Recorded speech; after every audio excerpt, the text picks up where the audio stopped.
NATO maintains foreign relations with many non-member countries across the globe. NATO runs a number of programs which provide a framework for the partnerships between itself and these non-member nations, typically based on that country's location. These include the Euro-Atlantic Partnership Council and the Partnership for Peace. Europe. 5 EU member states, all who have declared their non-alignment with military alliances, are not NATO members. Austria, Finland, Ireland, Malta, and Sweden. Switzerland, which is surrounded by the EU, has also maintained their neutrality by staying out of the bloc. Armenia has signed up for the Partnership for Peace program and the Individual Partnership Action Plan. But Armenia is unlikely to join NATO as its policies often align it closer with Russia, and it remains a member of the Commonwealth of Independent States. Armenia pulled out of its participation in NATO military exercises in Georgia on 8 May 2009, because of NATO's Secretary-General's alleged support of Azerbaijan, possibly making it even less likely that Armenia will eventually join NATO.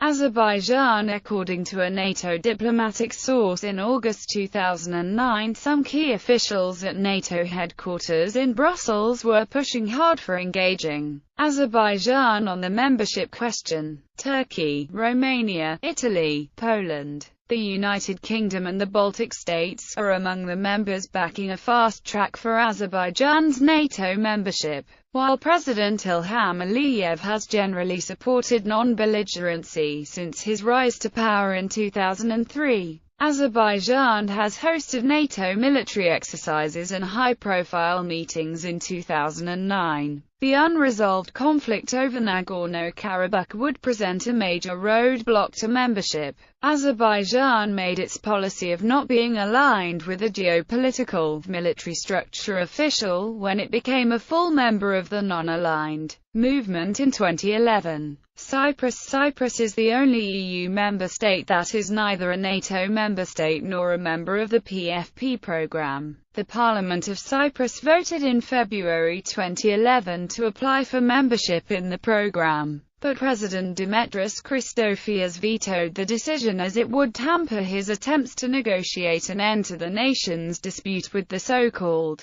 Turkish Republic of Northern Cyprus and demilitarize the island. Turkey, a full member of NATO, is likely to veto any attempt by Cyprus to engage with NATO until the dispute is resolved. The winner of Cyprus' presidential election in February 2013, Nikos Anastasiades, has stated that he intends to apply for membership in the PFP program soon after taking over. Finland participates in nearly all sub-areas of the Partnership for Peace program, and has provided peacekeeping forces to both the Afghanistan and Kosovo missions. However, a 2005 poll indicated that the public was strongly against NATO membership.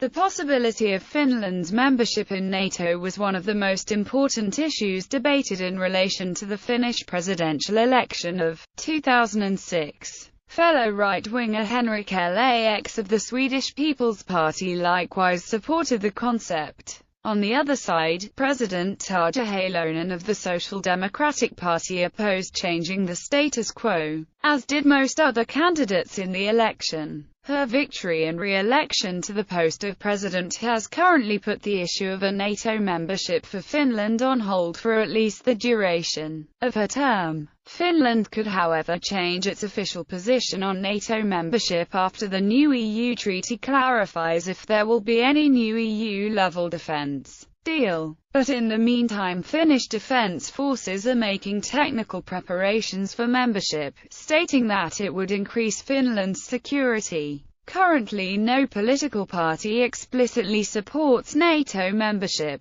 Other political figures of Finland who have weighed in with opinions include former President of Finland Martti Ahtisaari, who has argued that Finland should join all the organizations supported by other Western democracies in order to shrug off once and for all the burden of Finlandization. Another ex-president, Mauno Koivisto, opposes the idea, arguing that NATO membership would ruin Finland's relations with Russia. Finland has received some very critical feedback from Russia for even considering the possibility of joining NATO, with a 2009 study suggesting this could have repercussions for Russia's relations with the EU and NATO as a whole. In October 2009, Finnish Prime Minister Matti Vanhanen reiterated that Finland had no plans to join NATO, and stated that the main lesson of the 2008 South Ossetia War was the need for closer ties to Russia. In September 2014, Finland signed an agreement with NATO that allows NATO and Finland to hold joint exercises on Finnish soil and permits assistance from NATO members in situations such as disasters, disruptions, and threats to security. As such, Finland participated in the 2015 NATO-led Arctic Challenge exercise. Ireland has been a member of NATO's Partnership for Peace program since 1999,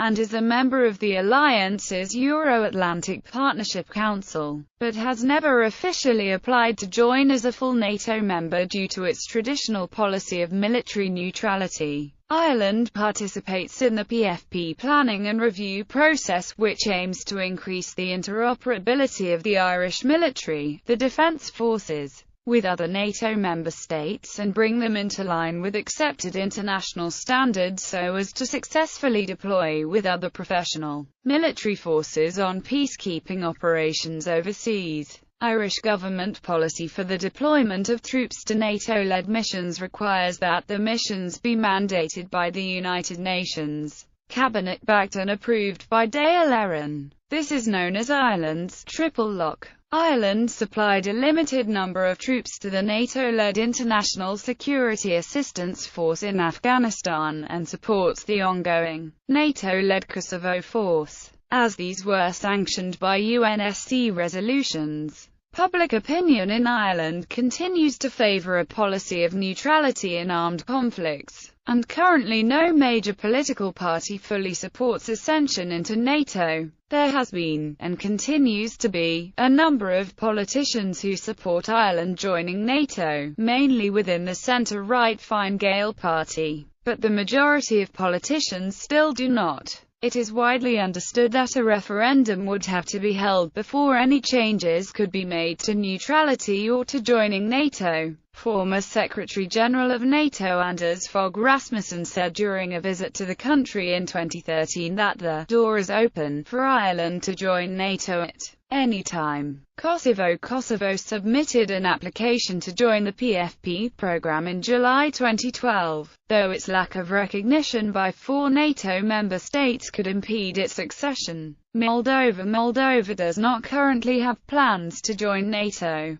It has participated in the Partnership for Peace program and the Individual Partnership Action Plan. The former communist government was seen as more allied with Russia, and is already a member of the Commonwealth of Independent States. In April 2009, Moldova announced it would not participate in the June NATO military exercises. The new ruling party, the Alliance for European Integration, elected in the Moldovan parliamentary election, July 2009, has declined to so far take any action to either move it toward membership, or withdraw from the Commonwealth of Independent States, and denies plans to do either. Moldova also has an ongoing internal conflict with the territory of Transnistria, Russia. In April 2009, the Polish Foreign Minister, Radosław Sikorski, suggested including Russia in NATO. In March 2010, this suggestion was repeated in an open letter co-written by German defense experts General Klaus Naumann, Frank-L. Ulrich Weisser, and former German Defense Minister Volker Ruhe. In the letter it was suggested that Russia was needed in the wake of an emerging multipolar world in order for NATO to counterbalance emerging Asian powers. However, Russian leadership has made it clear that Russia does not plan to join the alliance, preferring to keep cooperation on a lower level. The Russian envoy to NATO, Dmitry Rogozin, is quoted as saying, "Great powers don't join coalitions, they create coalitions." Russia considers itself a great power, although he said that Russia did not rule out membership at some point in the future. Serbia